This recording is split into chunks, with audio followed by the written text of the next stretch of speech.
Buenas noches, mi nombre es Federico Jaramillo, estudiante de sexto semestre de la Universidad EAN. El tema propuesto e investigado es la eutanasia en personas con enfermedades degenerativas o en estado vegetal en Bogotá. Por lo tanto, para ampliar la investigación y esclarecer un poco más algunos puntos de vista, quisiera generarle algunas preguntas. Buenas noches, señor Wilmer Atuesta. Muy buenas noches, muchas gracias. Señor Wilmer Atuesta es abogado y quisiera pues realizarle algunas preguntas en este momento para esclarecer el tema. La primera es, ¿cuál es el procedimiento para hacer legal la eutanasia y por qué no se ha legalizado como un derecho constitucional para todas las personas? Primero que todo, el derecho constitucional, digamos, no es mi especialidad, pero sí les voy a dar mi opinión desde el punto de vista de un abogado promedio del país, ¿sí? Es decir, la concepción que tengo sobre el tema, específicamente la eutanasia. Entonces, digamos, quisiera que me repitiera la pregunta porque viene en dos secciones. Entonces, ¿cuál es la primera parte? ¿Cuál es el procedimiento para hacer legal la eutanasia? Correcto. Entonces, de hecho, la eutanasia ya es legal en Colombia, ¿sí? Entonces, hay que aclarar eso. Ya es legal a partir de una sentencia de la Corte Constitucional emitida en el año 2014, donde establece 3 requisitos para que una eutanasia sea legal. Los cuales son, pues primero, que el paciente padezca una enfermedad terminal. Este es el sujeto pasivo, digamos. Segundo, que quien ejerza el procedimiento puede ser activo o pasivo, es decir, de hacer o de no hacer u omitir, esto se llama eutanasia activa y eutanasia pasiva, sea un médico necesariamente. Este es el sujeto activo. Y pues tercero, que obre el consentimiento del paciente. Entonces ese consentimiento debe ser informado, reiterado y expreso. ¿Esto qué quiere decir? Que deben obrar múltiples cartas donde el paciente le solicite a su EPS o a su médico que quiere terminar con los dolores intensos que está padeciendo en consecuencia con su vida.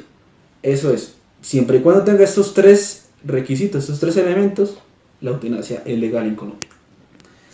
Es de pronto que no esté legalizada en forma total, eso es otro tema, es diferente, pero creo que es la parte de la siguiente pregunta. Sí, ¿por qué no se ha legalizado como un derecho constitucional para todos? Exacto. Entonces, en Colombia la eutanasia se ha legalizado de manera parcial, en el caso que expliqué. ¿Y por qué no total? Pues esto es muy sencillo. Se explica y obedece al proceso evolutivo del país. Colombia, digamos, como muchos países latinoamericanos, fueron conquistados por españoles, donde obviamente trajeron todo el tema de la religión católica. Pues obviamente el proceso de evangelización inculcan, digamos, dentro de sus principios que el derecho de la vida es divino, es decir, el único que puede disponer sobre la vida es Dios. Hacer lo contrario significa que la persona está cometiendo un pecado. Entonces, en un país donde la mayor parte de la población es católica, pues obviamente el temor a cometer un pecado, pues conlleva a que frente a estos temas tan trascendentales, pues se genere polarización, debate, temor y no se puede avanzar en el tema. Esa es la explicación de por qué aún no ha sido, digamos, constitucionalizado de forma total. Precisamente, señor doctor Wilmer, ahí cabe una pregunta. ¿Una sentencia se puede modificar? Digamos, en este caso, las posiciones de la Corte pueden variar, ¿sí? En este caso es una sentencia de constitucionalidad. ¿Qué significa? Que determinado tema, en este caso la eutanasia, se ajusta o no se ajusta a la Constitución, ¿sí? La Constitución es nuestra norma rectora, es decir, de ahí se desprende cualquier otra norma. Y esa norma tiene un respeto supremo. Entonces, en este caso, efectivamente, el tema de la eutanasia podría variar.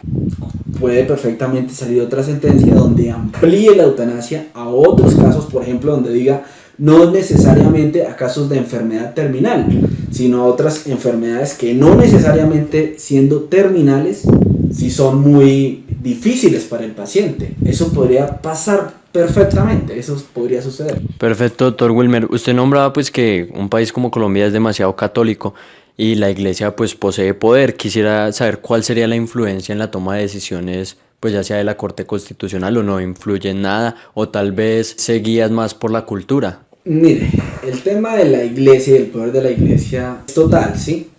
Eso no es de ahora, de hecho ahora es cuando menos se siente, o sea, recuérdese por ejemplo que en la Edad Media iglesia y Estado eran uno mismo, es decir, la iglesia tomaba las decisiones de Estado, o sea, la iglesia tenía un poder absoluto y total. Por ejemplo, en Colombia, acordémonos en la Constitución de 1886, donde la religión católica era la oficial, ¿sí? Y donde no se invocaba el poder del pueblo, sino el poder de Dios. ¿Eso quiere decir?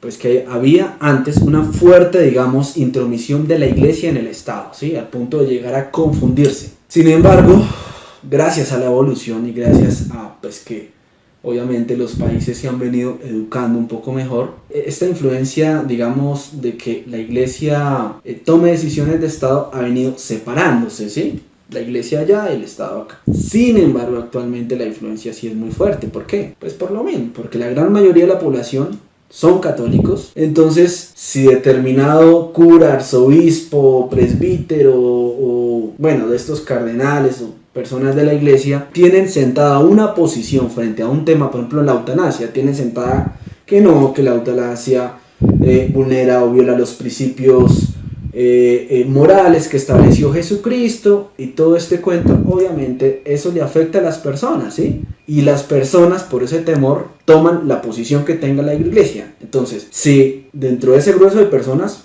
pues están todos los funcionarios del Estado, ¿sí? Es decir, ministros, senadores, presidentes, pues si ellos son católicos y la iglesia tiene esa posición, determinada posición de mantener esas ideas conservadoras, pues a ellos no les queda otra que seguir esa línea. No hacerlo, pues de hecho les va a traer mucha responsabilidad de juzgamiento por parte de la iglesia. Los van a comenzar a condenar, a perseguir, a tratarlos de no seguir como los lineamientos que Dios haya establecido. Entonces la influencia sí es total.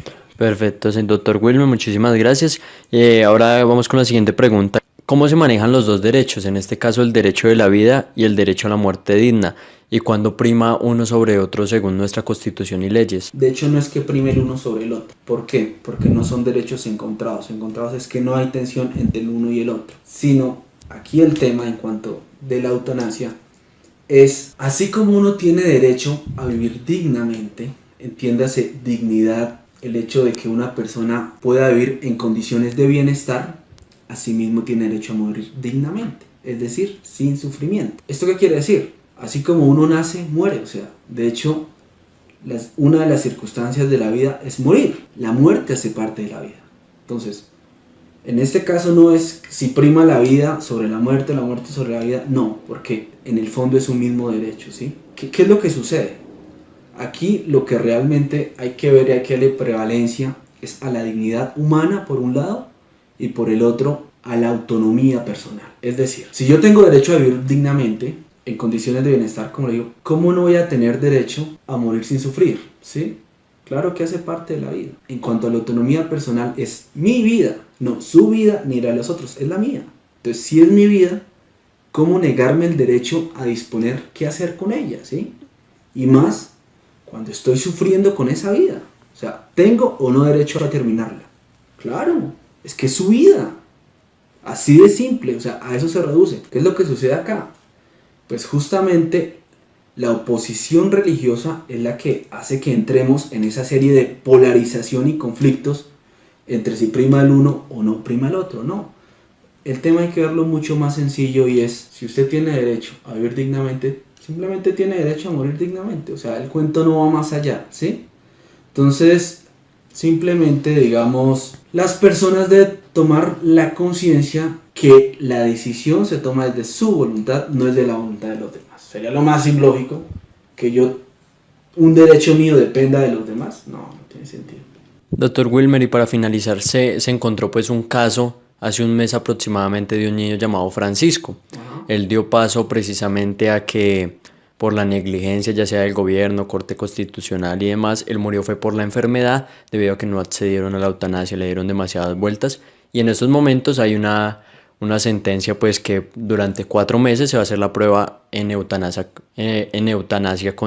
a niños pues con enfermedades terminales. ¿Cree usted que esto es como un paso a abrir una nueva sentencia para que ya le quede el derecho a los niños también con enfermedades terminales? Ese tema sí que es bastante complejo. Pero, o sea, si el anterior era complejo, este ni se imagina. ¿Por qué? en nuestra ley, y esto es ya un tema de orden legal, cumple la mayoría de edad, adquiere ciertos derechos. ¿Cuál es la estructura normal de una persona para tener, eso se llama capacidad de goce y capacidad de ejercicio? Entonces, está la edad de 7 años, que es infante, donde un niño se supone no tiene la suficiente maduración intelectual como para tomar una decisión y ser responsable de ella, ¿sí? Luego a los 14, que sí tiene más o menos una maduración, digamos, intelectual, pero no es suficiente aún, ¿sí?, para tomar una decisión. Y de los 14 a los 18 ya en algunos casos se permite tomar decisiones, y otras sí, definitivamente después de los 18, que es la mayoría de edad. Entonces, a un niño le queda muy complicado tomar esa decisión, ¿sí? Justamente porque es un niño, ¿sí? Porque no es lo mismo una persona de 30 años decidiendo sobre si quiere morir o no, o que un niño lo decida. Es muy difícil. No, igual se tiene que tener el consentimiento de los dos padres para lograr la firma y demás, porque digamos el caso del niño Francisco era que estaba en una parálisis desde el nacimiento. Ahí sí, digamos, ahí sí cada caso en concreto, ¿no? Ese caso es evidente, o sea, es más que evidente. ¿Qué dificultad hay de aplicar ahí la eutanasia? Ninguna. ¿Por qué? Pues porque es evidente que el niño no está viviendo en condiciones dignas, así de simple. ¿Qué digno es estar toda una vida paralizado en una cama conectado a una máquina? Eso no es vida. Pues claro que tiene derecho a morir dignamente, pero total. Sucede que ese debate y esa polarización de que tomar esa decisión le genera tanto a los médicos como al hospital como a la EPS conflictos, sí, porque obviamente va a aparecer la iglesia a condenarlos, justamente que porque es un niño, que porque no puede decidir. Entonces, finalmente se extiende ese dolor innecesario. Eso es lo que pasa justamente por las tradiciones, digamos, culturales, y esas posiciones religiosas un poco, digamos, retrógradas generan este tipo, digamos, de violación. Bueno, doctor Wilmer, no siendo más preguntas, muchísimas gracias por haber atendido este tipo de preguntas y aclararnos un poco más el tema. Claro, con mucho gusto.